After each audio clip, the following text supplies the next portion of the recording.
오늘 요즘 보면은요, 요즘 교회 보면 깻잎과 상추가 교회에 참 많이 돌아다닙니다. 그죠?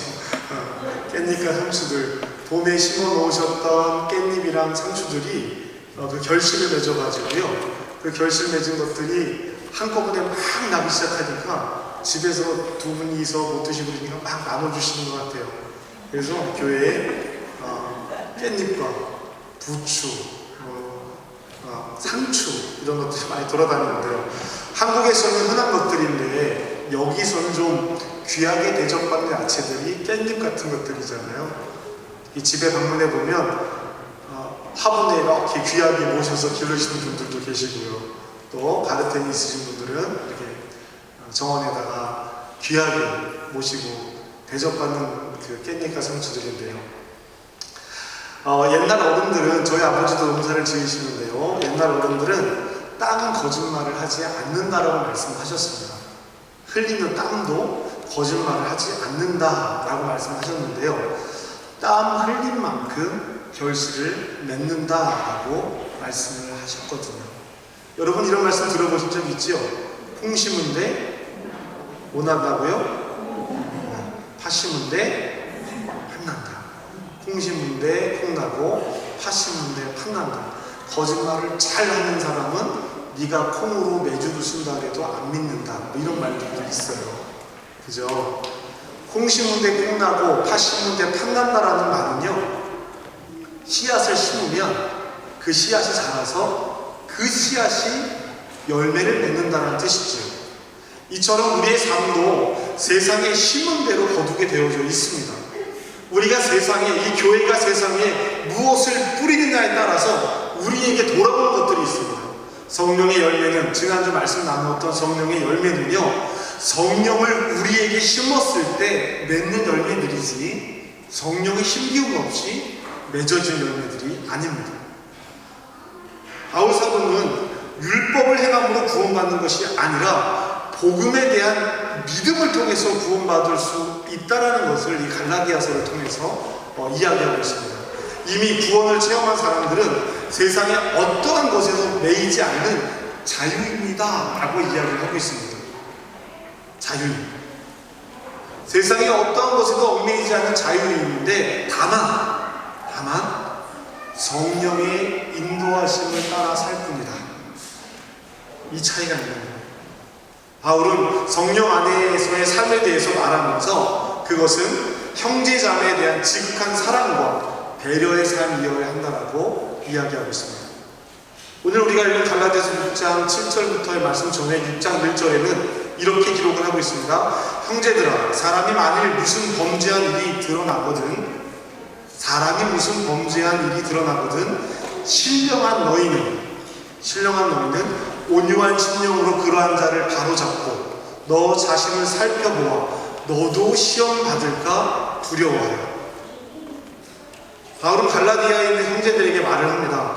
다른 이들에게 범죄한 일이 드러나면 그를 바로잡는 것에 그치는 것이 아니라 그 내용을 가지고 자기의 삶을 살펴보라고 이야기를 합니다. 책망하고 탓하는 것이 아니라 권면하고 바로잡고 내가 시험받지 않도록 조심하라 라고 말합니다. 그리고 이어서 2절 말씀에 이렇게 이야기합니다. 너희는 서로의 짐을 지라. 그리하여 그리스도의 법을 성취하라고 말합니다. 함께 살아가는 삶이죠. 성경이 요구하는 내용입니다. 바울이 가르치고 있는 삶입니다. 여러분 불교에서는요, 여러분 보시라는 말 혹시 들어보신 적 있나요? 보시? 불교에서는 가난한 사람들에게 돈이나 물품을 아무런 조건 없이 내어주는 것을 보시라고 합니다. 보시. 그리고 이것은 대승불교의 핵심적인 수행법 중에 하나입니다. 여러분 그 이슬람 사람들이 국어를 하잖아요. 이슬람 사람들이 그 국어를 하는데요, 이 국어를 너무나 당연스럽게 합니다. 제가 장로님한테 이제 돈 좀 주십시오 라고 얘기를 하는 거예요. 제가 이제 이슬람이라면 장로님도 이슬람이고요. 돈 좀 주십시오. 그러면요 너무나 당연한 거예요. 왜냐하면 저는 장로님에게 저에게 돈을 줌으로 선을 베풀 기회를 준 거예요. 그러니까 장로님 나한테 감사하면서 돈을 줘야 됩니다. 이게 이슬람 사람들이 이 구걸할 때 하는 내용입니다. 그래서요, 제가 인도네시아에 있을 때 TV 그 방송에, 그런 방송에 나와요. 히잡을 쓰는 여성분이 비싼 자가용을 타고 쫙 가면 그 차 옆으로 가난한 사람들이 막 손을 내밀고 다가옵니다. 그럼 그 여인이 창문을 싹 내리면서 아이들에게 돈을 싹 나눠주는 것이 TV 광고로 나와요. 그리고 인시알라, 알라의 뜻으로 딱 광고가 나옵니다. 너무나 자연스러운 일인 거예요. 그와 같이 비슷한 일이 불교에서는 보시라는 것이 있는데요. 이 보시라는 것은 내가 공동을 행한다는, 내가 선을 베푸는 거야 라는 의식조차 없이 선을 베푸는 것을 보시라고 합니다. 예수님의 표현대로 하자면요, 오른손이 한 일을 왼손이 모르게 하는 것과 같은 거예요. 여러분, 오른손이 한 일을 어떻게 왼손이 모릅니까? 그잖아요. 내 몸인데. 그런데 그와 같이 선을 베풀라 라는 이야기인 거죠. 그런데 보시 중에서 가장 큰 보시가 무엇일까? 그것은 불교에서 이렇게 얘기해요. 마음의 자유를 다시 제자리로 돌려놓는 것. 이것을 제일 큰 보시라고 이야기합니다. 우리의 삶이라는 게 온통 사랑의 빛을 지고 사는 사람을 깨우쳐주는 것. 우리의 고질병인 욕심에서 해방되도록 깨우쳐주는 것. 이보다 더 귀한 보시는 없다고 대승불교에서는 가르칩니다. 남을 깨우치는 가르침을 내놓는 것을 가리켜서요, 법보시라고 이르시죠. 우리가 사람의 비기는 지지 말자라고 한 성경의 말씀처럼요, 제가 불교의 이야기를 말씀드린 것은 사랑에 대한 이야기가 우리에게만 있는 이야기가 아니라는 거예요. 불교에도 있고 이슬람에도 있고, 어쩌면 봉사활동을 하는 세상 사람들에게는 더 큰 많은 사랑의 모습들이 있을 수도 있습니다. 하물며 우리 그리스도인들에게 이 사랑과 돌봄이라고 하는 이야기는 그저 입으로 몇 마디 말할 수 있는 내용이 아니라는 것이죠. 오늘 사도 바울은 바로 하나님의 말씀을 가르치고 우리에게 참 삶의 길을 가리켜 보이는 이들과 좋은 것을 나누며 살아가야 한다고 말하고 있습니다. 이런 면에서 교회의 공동체성은 더욱 힘을 내야 합니다. 그러나 안타깝게도 현대교회에서 교회의 공동체성은 점점 힘을 잃어간다라고 말하는 사람들도 있습니다. 교회가 삭막해져 간다고 안타까워합니다. 교회가 타락하고 기독교가 힘을 잃어간다라고 안타까워하는 사람들도 있습니다. 그러나 그런 말을 나누는 이들이 얼마나 열심으로 마음이 제자리를 찾도록 도와주는지에 대해서는 생각해 볼 필요가 있습니다. 그래서 바울은 그 이전에도 그런 일들이 갈라디아 교회에 있었던 것이죠. 바울은 7절 말씀부터 이렇게 이야기를 시작합니다. 자신을 속이지 말라. 자신을 속이지 말라. 이 말은 자기가 뭐라도 된 줄로 여기지 말라는 이야기입니다. 여러분, 자기 기만보다 우리를 진리 길에서 멀어지게 하는 것이 없습니다. 여러분, 진리는요, 어중간이 없어요. 이것도 아니고 저것도 아니고 어중간한 진리는 없습니다. 신앙은요, 결단이에요. 여러분, 결단. 여러분 기억하실지 모르겠어요. 제가 2016년 12월 송구영 예배 때 이 자리에서 처음 말씀을 전하면서 매듭짓기라는 말씀을 전했습니다. 여러분, 이 한 해를 잘 매듭지어서 탁 보내야 새로운 해를 잘 맞이할 수 있지, 그냥 그렇게 희지부지 지나가면 안 돼요 라고 말씀드렸어요. 우리의 삶이 결단, 맺고 끊어내는 거예요. 신앙은 하나님 앞에서 결단하는 것인데, 결단이라는 것은 잘 묶어서 딱 끊어버리는 것을 결단이라고 그때 제가 말씀을 드렸습니다. 결단이라는 것은요, 끊어야 할 것을 단연코 끊어내는 것. 예수님께서는 우리가 하나님과 재물을 겸하여 섬길 수 없다라고 마태복음 6장 24절에서 말씀하고 계십니다. 사도 바울의 고백은 신앙이 무엇인지를 우리에게 또렷하게 보여주고 있는 것입니다. 나는 그리스도 때문에 모든 것을 잃었고 그 모든 것을 오물로 여깁니다. 빌립보서 3장 8절의 말씀에서 바울이 이야기합니다. 우리는 이 신앙의 고백 앞에서 어떤 결단을 할 수 있습니까? 나는 지금 하나님 앞에 어떻게 또 어떤 마음으로 서서 신앙생활을 하고 있습니까? 다시 말해서 내가 정말로 원하고 바라는 것은 무엇입니까? 자신의 삶이 무엇을 바라며 살아가고 있는가? 그 질문에 대한 답은 자신이 어디에 무슨 씨를 어떻게 뿌리는지를 보면 됩니다. 좀 쉽게 말하자면요, 우리에게 주신 재능과 물질과 시간을 어디에 쓰는지를 보면 알 수 있다라고 하는 것입니다. 무엇이요? 우리의 관심과 우리가 원하는 일들이 무엇인지 그걸 보면 알 수 있다는 거예요. 바울은 사람을 크게 두 종류로 이야기합니다. 8절 말씀에 보면 자기 육체를 위해서 심는 사람. 여러분, 육체를 위해서 심는 사람, 그것과 반대되는 사람을 바울은 성령을 위해서 심는 사람이라고 이야기합니다. 육체를 위해 심는다는 것은 무엇을 먹을까, 마실까, 입을까 온통 마음이 그것에 팔려있는 채 살아가는 사람을 이야기합니다. 마태복음 6장 33절에서 너희는 먼저 그의 나라와 그의 의를 구하라고 말씀하고 계시잖아요. 육체에 심는 사람은요, 그를 움직이는 기본 동기가 욕망입니다. 우리가 경험해봐서 아는 바와 마찬가지로 욕망은요, 만족을 모릅니다. 잠시 충족되기도 하지만 또 다른 욕망이 찾아오게 마련입니다.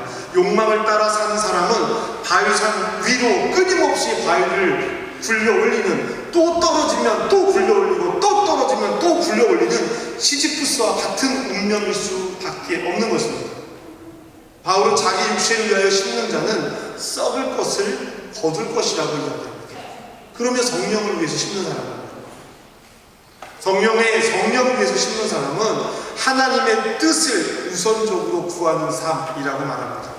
그를 움직이는 삶의 기본적인 동기는요, 하나님의 영광입니다. 그렇기 때문에 우리로 하여금 그리스도의 마음을 갖게 하고 하나님 나라에 대한 비전을 가져오시는 성령을 사모하며 삽니다. 성령은 우리에게 지금의 현실을 넘어 종말론적으로 다가오는 하나님의 미래에 동참하게 하기 때문입니다. 그러니까 성령을 위해서 심는다라는 말은요, 항상 마음을 하나님을 향해 열어놓고 하나님의 꿈을 이루기 위해서 자기의 삶을 하나님께 바친다는 뜻이에요. 굶주리는 이들에게 따뜻한 밥 한 끼를 대접하기 위해 차가운 겨울바람 앞에 서는 것을 마다하지 않는 사람들이 있습니다. 장애를 안고 살아가는 이들의 손과 발이 되기를 꿈꾸는 젊은이들이 있습니다. 무너진 창조세계의 질서를 가로세우기 위해 헌신하는 이들이 있습니다. 평화가 깨진 세상을 자신의 온몸으로 부둥켜 안아 새롭게 하려는 평화의 벗들이 있습니다. 복음을 위해 삶을 헌신하는 이들이 있습니다. 이 땅에서 때로는 억울하고 손해보면서도 예수님을 왕으로 모시며 살아가는 삶이 있습니다. 그들은 모두 성령을 위해 심는 사람들입니다. 지금은 눈에 보이지 않아도 그들은 영생을 거두게 될 것입니다. 제가 아는 그 집사님이 한 분 계신데요, 성악을 전공하신 분입니다. 이태리에서 성악을 공부하시고 한국에 나가셔서 여러 오페라도 하시고 활동도 하셨습니다. 그런데 지금은 밥집을 해요. 식당을 합니다. 이태리 가정식 식당을 하남에서 하는데요.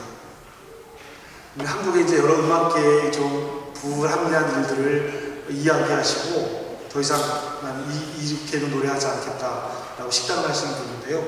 이분이 한 달에 한 번 마지막 수요일 날이든가요, 음악회를 엽니다. 음악회를 열어요. 그 음악하는 사람들에게 자원봉사자들 모집해가지고 음악회를 엽니다. 그리고 그때 나오는 식사값을 다 그분이 제공하고 장소를 제공하고 해서 영업을 하지 않고 그날은 그 하우스 콘서트처럼 이렇게 음악회를 엽니다. 그리고 거기에서 나온 수익금들이 있어요. 수익금들 한 200여 원 되는 수익금들을 전액 그 미혼모들을 위해서 봉사하는 교회에게 헌금을 합니다. 그런 그 삶을 보면 하나님께서 그 사람들을 통해서 어떤 일을 해나가시는지, 같이 노래하는 사람들이고 같이 연주하는 사람들이고 다 모여서 함께 그 마음을 나누는 것을 보면요, 아, 이렇게 하나님께 제공을 드리며 살아가는 사람도 있구나 라고 하는 모습을 보게 됩니다. 우리가 거친 세상을 살아가면서 우리 서로가 하나님께로부터 온 삶이라는 것을 잊지 않으셨습니까? 하나님께서 맡기시는 일들을 잊고 살지는 않습니까? 이제는 돌아서서 일해야 할 때입니다. 그리고 성령께서 인도하시는 삶에 씨를 뿌릴 때입니다. 그런데 우리의 현실은 어떻습니까? 성령의 바람을 타고 씨를 뿌린다고 뿌렸는데도 결과가 보이지 않으면 우리는 실망합니다. 하지만 우리의 행동이 믿음에 기초한 것이 분명하다면 결과에 낙심하지 말아야 합니다. 오늘 로비에 보시면요, 초록우산 어린이단체에서 그 소식지가 와 있습니다. 우리가 이름도 모르고, 이름은 알죠. 후원하는 아이들의 이름 명단을 받으니까 아는데요, 얼굴도 모르고 어떤 아이인지 모르겠지만 그 단체를 믿고 후원을 하고 있습니다. 당장 결과가 눈에 보이지 않는 일일 수도 있어요. 어린 아이들이 자라는 거니까요. 그런데 그 아이가 자라서 어떠한 모습으로 또 성장해서 다른 이들을 돕는, 섬기는 삶이 될 수 있을까? 이런 기대를 가져본다면 지금 우리가 낙심하지 않아도 되지 않을까요? 후원하시는 분들이나 관심 있으신 분들은 그 소식지를 보시면서 더 많이 기도해 주시기를 부탁드리겠습니다. 실망하거나 낙심하지 않는 비결이 무엇일까? 계획은 사람이 세우지만 결정은 주님께서 하시나라고 하는 잠언서 16장 1절에 있는 말씀처럼 계획은 우리가 세울 수도 있지만 그 계획에 대한 결정을 하나님께서 하신다는 믿음이 우리에게 있다면 우리는 낙심하지 않을 것입니다. 어떤 일을 하든지 그것이 나의 일이 아니라 하나님의 이 일이 되도록 하는 거예요. 그러면 그러기 위해서는 기도하지 않을 수 없겠죠. 그렇습니다. 우리가 낙심하지 않는 비결은요, 일체의 비결은 기도하는 데 있습니다. 늘 하나님의 뜻을 묻고 하나님의 도우심을 구하는 사람들은요, 낙심할 틈이 없죠. 혹 낙심을 경험하더라도 다시금 일어날 수 있는 힘을 얻을 수 있습니다. 우리의 연약함을 강함으로 인도하시는 성령께 의지할 때 말이죠. 성령께서 하시는 일에 우리의 삶을 내어 맡길 때 우리는 성령과 함께 춤을 출 수 있는 것입니다. 아주 적절한 예가 저는 연날리기라고 생각을 했거든요. 그래서 원고에도 연날리기를 제가 썼어요. 그런데 지금 이렇게 보니까 또 연을 날려보신 분들이 없을 것 같다는 생각도 들었어요. 혹시 연 날려보셨습니까? 날려보셨죠? 연 안 날려보셨으면 보시기라도 하신 적이 있으실 텐데, 연을 처음 날리려면요, 바람에 태우기 위해서요, 얼레에 있는 끈을 막 풀면서 조금 떼야 됩니다. 끈을 탁탁 당기면서 막 떼야 돼요. 그러다가 연의 바람을 탁 만나면 쭉 줄만 풀어주면 돼요. 그러면 연이 바람과 함께 쭉 오릅니다. 바람을 막 타고 있던 연이요, 갑자기 바람이 끝나면 곤두박질처럼. 그럼 어떻게 됩니까? 네? 또 뛰어요? 연을 잘 못 날린 사람은 또 뛰어요. 근데 연을 잘 날린 사람은요, 끈을 잡고 탁 한번 이렇게 당겨줍니다. 탁 당겨줘요. 그러면 연이 탁 고개를 들고 바람을 다시 탑니다. 연줄을 붙잡고 뛰거나 연줄을 바짝 당겨서 바람을 맞추는 것이나 둘 다 우리의 신앙생활과 비슷한 모습을 보입니다. 처음에는 열심히 뛰어야 돼요. 열심히 해서 훈련해야 됩니다. 억지로라도 그 길에 따라 올라서야 돼요. 그런데 성령께서 우리 삶을 붙들고 가기 시작하면 성령의 바람에 춤을 추는 일, 이와 같이 자연스럽게 하늘에 떠있는 연처럼 하나님과 함께 살아가는 삶을 살아갈 수 있게 됩니다. 그러다가 낙심이 오고 실망이 오면 또 내달리고 뛰는 것이 아니라 살짝만 당겨주면 되는 거예요. 가만히 앉아서 아무런 노력도 하지 않으면서 성령의 바람에 몸을 맡기는 일은 쉽지 않습니다. 힘든 일이에요. 아니 어쩌면 하나님께서 우리 그리스도인들에게 하나님께서 우리의 삶에 관여하는 일은 자연스러운 일이고 힘들지 않은 일이어야 하지 않을까요? 성령께서 우리 삶에 관여하는 일이 힘들면 안 되잖아요. 그런데 현대의 복잡하고 다른 가치를 찾는 삶들 속에서 성령과 함께 춤을 추는 일은 노력이 필요하고 결단이 필요하게 되는 것입니다. 안타까운 일입니다. 애써야 한다는 것은 반대 방향이라고 말하는 것과 같습니다. 세상이 가르치는 가치와 교회의 가치가 다르기 때문입니다. 그렇기 때문에 우리는 지금 성령의 바람에 몸을 내어 맡기기 위해서 애씀과 노력이 있어야 하는 것입니다. 물질의 가치가 지배하는 세상에서 정신과 신앙의 가치를 드러내는 일은 쉬운 일이 아닙니다. 책망하고 탓하는 세상에서 위로하고 권면하는 일도 쉬운 일이 아닐 것입니다. 사도 바울은 이렇게 권면합니다. 낙심하지 말고 꾸준히 선을 행하라. 9절 말씀에서 이렇게 얘기하죠. 선을 행하되 낙심하지 말지니 포기하지 아니하면 때가 이름에 거두리라. 꾸준히 계속하다 보면 거둘 때가 온다고 이야기합니다. 그러니까 기회 있을 때마다, 여러분 기회 있을 때마다 모든 사람에게 선을 행해야 합니다. 기회 있을 때마다 선을 행할 때마다 낙심하지 말고 포기하지 않는다. 어떻게 누구에게 그렇게 하라고 이야기해요? 믿는 식구들에게 더욱 그렇게 하자라고 이야기합니다.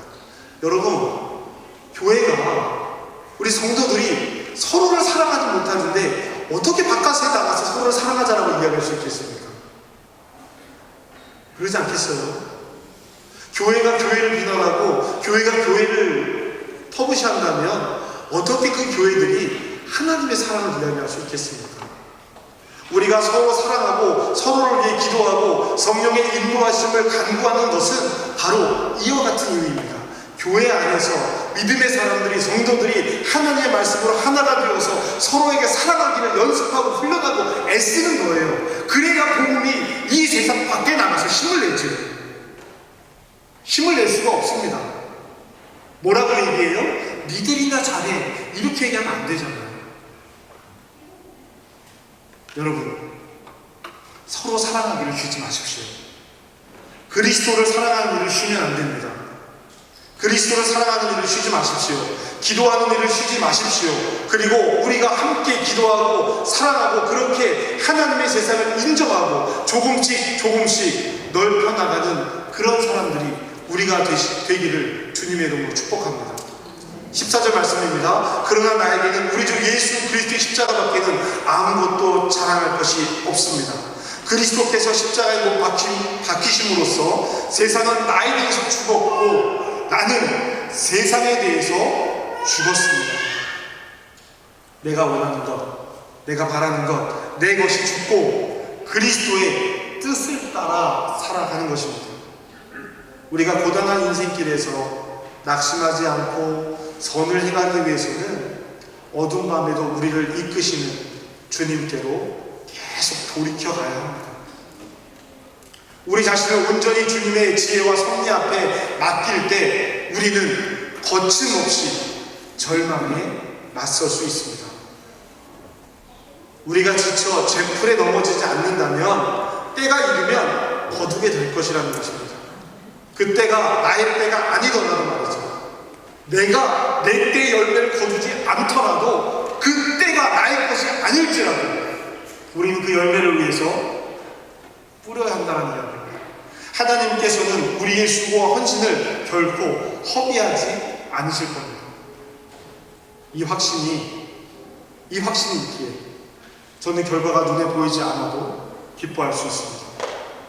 그런데 결과가 눈에 보이면 더 기쁘겠죠.